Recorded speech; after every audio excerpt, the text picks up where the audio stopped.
कैसे हैं आप सब। स्वागत है आपका टीचिंग इंस्टीट्यूट में। बात करेंगे आज हम लोग एनआईएस से डीएलएड करने वाले जो अभ्यर्थी है उन अभ्यर्थियों को सुप्रीम कोर्ट से एक झटका लगा है। यहाँ पर सुप्रीम कोर्ट ने नोटिस जारी करके ये कहा है कि जो भी अभ्यर्थी एनआईएस से डीएलएड कर चुके हैं या फिर कर रहे हैं उनको अभी तक शिक्षक भर्ती में ऑल ओवर इंडिया की यहाँ पर बात की गई है। अगर देखिए, सुप्रीम कोर्ट देश के सर्वोच्च न्यायालय है। अगर सुप्रीम कोर्ट कोई फैसले देते हैं तो पूरे शिक्षा विभाग के तौर पर, यहाँ पर किसी पर्टिकुलर राज्य के लिए नहीं, अगर शिक्षा विभाग के तौर पर कोई नोटिस जारी करती, कोई फैसले सुनाती हैं तो ये फैसले ऑल ओवर इंडिया में लगभग लागू होने तय हो जाते हैं, क्योंकि दूसरे अभ्यर्थी कहीं ना कहीं अपोज करते हैं सुप्रीम कोर्ट का हवाला देते हुए।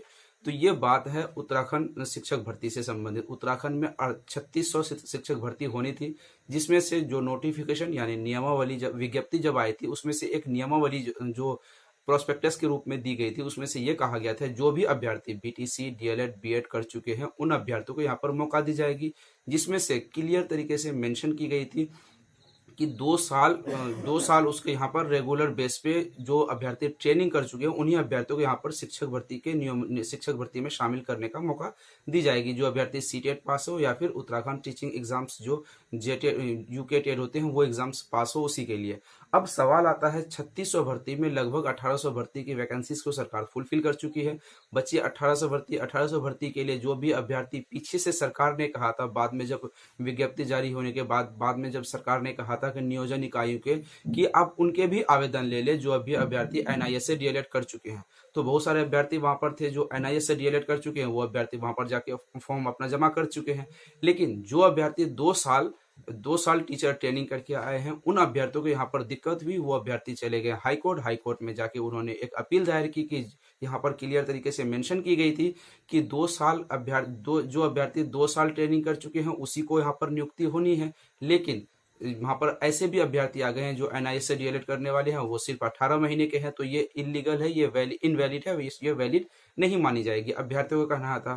तो हाईकोर्ट ने यहाँ पर यह फैसला सुनाया कि जो अभी अभ्यर्थी सरकार जो पक्ष रखती है वो कहीं ना कहीं सही है, और उन अभ्यर्थियों में जो याचिका लगाई थी उन अभ्यर्थियों के ऊपर 2000 रुपए करके जुर्माना लगाया था, जो अभ्यर्थी हाईकोर्ट में याचिका दायर की थी।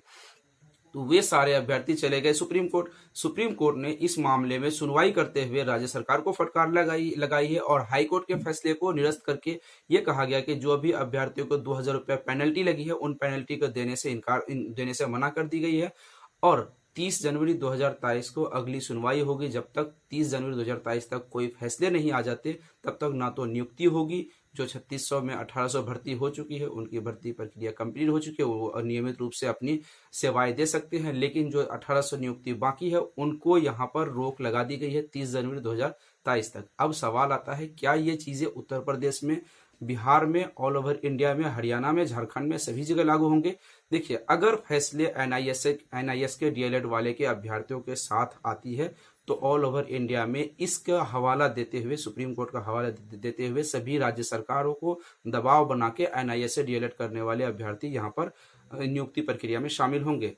अगर सुप्रीम कोर्ट इस फैसले को रिजेक्ट कर देती है यानी गलत ठहरा देती है, क्योंकि राज्य सरकार ने कहा था कि हमने 2 सालों के लिए 2 साल जो शिक्षक भर्ती में ट्रेनिंग कर चुके हैं उनको यहाँ पर वैलिड मानी जाएगी, ये एनआईएस डीएलएड करने वाले सिर्फ 18 महीने के हैं तो इनको इनवैलिड मानी जाएगी। अगर वहां पर इनवैलिड मानी जाएगी तो फिर जितने भी राज्य सरकार की वैकेंसीज फुलफिल करेगी शिक्षा विभाग के तौर पर, टीचर भर्ती के तौर पर, उनको वहां पर विज्ञप्ति के आधार पर उनका सिलेक्शन होगा। अगर राज्य सरकार कहती है 18 महीने के डीएलएड की जो एनआईएस से डीएलएड है वो एलिजिबल हैं तो वो होंगे, सिर्फ अगर 2 साल के लिखे होंगे तो 2 साल के वो एलिजिबल होंगे। लेकिन अब यहाँ से जो पीछे जो विज्ञप्ति आ चुकी है, नियमावली आ चुकी है, उन पर ये चीजें लागू नहीं हो गई है।